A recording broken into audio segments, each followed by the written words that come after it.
श्री स्वामी समर्थ. तुम्हा सर्वांचे आपल्या यूट्यूब चॅनलवरती मी अगदी मनापासून स्वागत करते. तुमच्या मनातील सर्व चांगल्या इच्छा स्वामी महाराज पूर्ण करोत हीच स्वामींच्या चरणी प्रार्थना करते आणि आजच्या व्हिडिओला सुरुवात करते. आजच्या व्हिडिओमध्ये आपण पाहणार आहोत ते म्हणजे पांडव पंचमी जी आहे तर ती का साजरी केली जाते, पांडव पंचमीचे काय महत्त्व आहे, त्याचप्रमाणे आपल्या घरादारामध्ये सुख समृद्धी यावी त्यामुळे या दिवशी आपण कोणकोणत्या देवतांची पूजा करत असतो याची संपूर्ण माहिती आपण या व्हिडिओमध्ये पाहणार आहोत.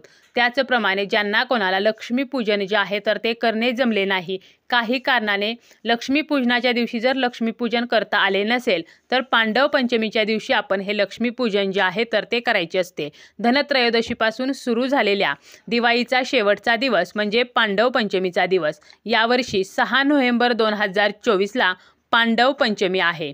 श्रीकृष्णांच्या आदेशानुसार पांडवांनी कौरवांवर विजय मिळवला तो दिवस म्हणजे पांडव पंचमी. पांडव पंचमीला पांडवांची मनोभावे पूजा केली जाते आणि त्यांच्यामध्ये असलेले जे गुण आहेत तर ते गुण ग्रहण केले जातात. त्याचप्रमाणे ते गुण आपल्यामध्ये सुद्धा यावेत म्हणून हा दिवस साजरा केला जातो. युद्धामध्ये कौरवांकडून हरलेल्या पांडवांना कबूल केल्याप्रमाणे 12 वर्षे वनवास आणि 1 वर्ष अज्ञातवास भोगावा लागला.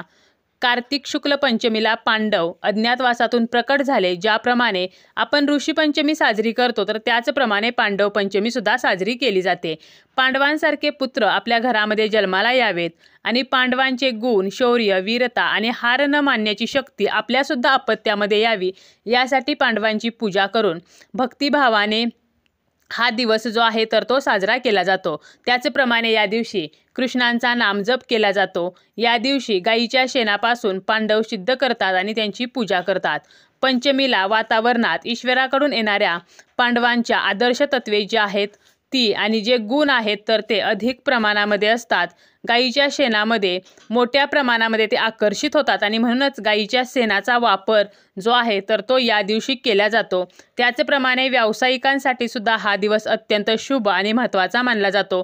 पांडव पंचमीलाच लाभ पंचमी, ज्ञान पंचमी म्हणून सुद्धा ओळखले जाते. पृथ्वीचे राज्य मिळूनही पांडवांना हे ज्ञान झाले की कधी ना कधी हा इहलोक सोडावाच लागतो. स्वर्गारोहणासाठी पांडवांनी प्रस्थान ठेवले तो दिवस सुद्धा कार्तिक शुद्ध पंचमीचा होता म्हणून याला पांडव पंचमी म्हणूनच ओळखले जाते. तर अशा या पांडव पंचमीच्या दिवशी आपण लक्ष्मीपूजन जे आहे तर ते सुद्धा करत असतो. म्हणजे ज्या कोणाला काही कारणाने लक्ष्मीपूजन करता आले नाही तर त्यांनी नक्की या दिवशी लक्ष्मीपूजन करावे. या तिथीमुळे सुखसमृद्धी वाढते, व्यवसायामध्ये वाढ होते, प्रगती होते. त्याचप्रमाणे या दिवशी महादेवांच्या कुटुंबाच्या फोटोची आणि माता लक्ष्मीची पूजा केल्यामुळे सर्व अडचणी, संकटे, बाधा नष्ट होतात. आता या दिवशी आपण शिवांची सुद्धा पूजा करत असतो. म्हणजे शिवलिंगाची आपण विधिवत पूजा करत असतो.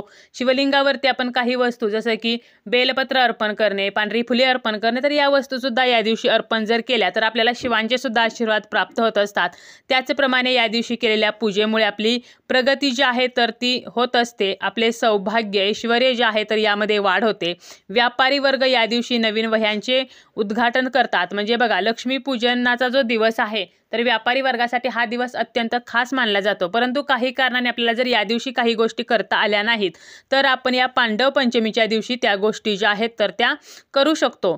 त्याचप्रमाणे या दिवशी कोणताही नवीन व्यवसाय जर सुरू केला तर हा सुद्धा म्हणजे अत्यंत एक शुभयोग मानला जातो. त्यामुळे या दिवशी आपण नवीन व्यवसायाची सुरुवात नक्कीच करू शकतो. महाराष्ट्रामध्ये हा दिवस जो आहे तर तो पांडव पंचमी म्हणून साजरा करतात, तर गुजरातमध्ये लाभ पंचमी म्हणून हा दिवस मोठ्या थाटामाटाने साजरा केला जातो. त्याचप्रमाणे या दिवशी गणपती बाप्पा आणि माता लक्ष्मी यांची सुद्धा पूजा केली जाते. वेगवेगळे जे व्यापारी असतात किंवा दुकानदार असतात तर ते सुद्धा लक्ष्मीची या दिवशी पूजा करतात. या दिवशी सरस्वती पूजन सुद्धा केले जाते. म्हणजे गणपती पूजन, लक्ष्मी पूजन आणि सरस्वती पूजन यामुळे आपल्याला ज्ञानाची प्राप्ती होते. त्याचप्रमाणे या दिवशी सकाळी लवकर उठून आपलं स्नान वगैरे आटोपून सूर्याला अर्घ्य दिलं जातं आणि यानंतर आपण देवदेवतांची विधिवत पूजा करत असतो. ज्यामुळे आपल्या संसारातील ज्या काही मनोकामना आहेत तर त्या पूर्ण होतात आणि आपल्या जीवनामध्ये सुख समृद्धी जी आहे तर ती येत असते. आणि म्हणूनच ज्या व्यक्ती लक्ष्मीपूजन करू शकल्या नाहीत तर त्यांनी जर या दिवशी लक्ष्मीपूजन केले तर आपल्याला लक्ष्मीपूजनाचे संपूर्ण फळ मिळते. जेवढा लाभ आपल्याला लक्ष्मीची पूजा लक्ष्मीपूजनाच्या दिवशी केल्याने होतो तर तेवढाच लाभ आपल्याला पांडव पंचमीच्या दिवशी लक्ष्मी मातेची पूजा केल्यामुळे सुद्धा होतो. आता या दिवशी आपण काय करावे तर या दिवशी अन्नदान करावे, वस्त्रदान करावे. त्याचप्रमाणे या दिवशी आपली जी काही वही असेल किंवा पुस्तके असतील माता सरस्वतीचं पूजन करावं. त्याचप्रमाणे तुम्ही नवीन वहीचं जे पूजन आहे तर ते सुद्धा या दिवशी करू शकता. वहीच्या पहिल्या पानावरती मध्यभागी बरोबर शुभ आणि लाभ असं कुंकवाने लिहायचं आहे आणि वहीची पूजा करून त्या वहीचा आपण वापर करू शकतो. पांडव पंचमीला सौभाग्य लाभ दिवस म्हणजे भाग्याचा आणि शुभ लाभाचा दिवस सुद्धा मानला जातो. त्याचप्रमाणे या दिवशी 5ही पांडवांचे पृथ्वीवरती आगमन झाले.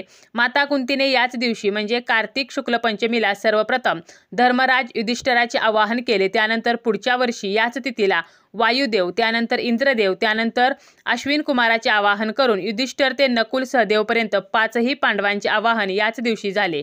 या दिवशी सेनापासून 5 पांडव तयार करून हळदी कुंकू अक्षता फुले अर्पण करून त्यांची पूजा केली जाते. युधिष्ठिर हा धर्मनिष्ठ होता, भीम हा सामर्थ्यशाली होता, अर्जुन हा धनुर्धारी तसेच महान योद्धा होता, तर नकुल हा निपुण घोडेस्वार आणि सहदेव हा तलवारबाजीमध्ये निपुण होता. आणि याचप्रमाणे जे गुण आहेत, शौर्य आहे तर ते आपल्या मुलांमध्ये यावं, आपल्या अपत्यामध्ये यावं म्हणूनच ही पांडव पंचमीची पूजा जी आहे तर ती सुद्धा अगदी साध्या सोप्या पद्धतीने आपण करत असतो.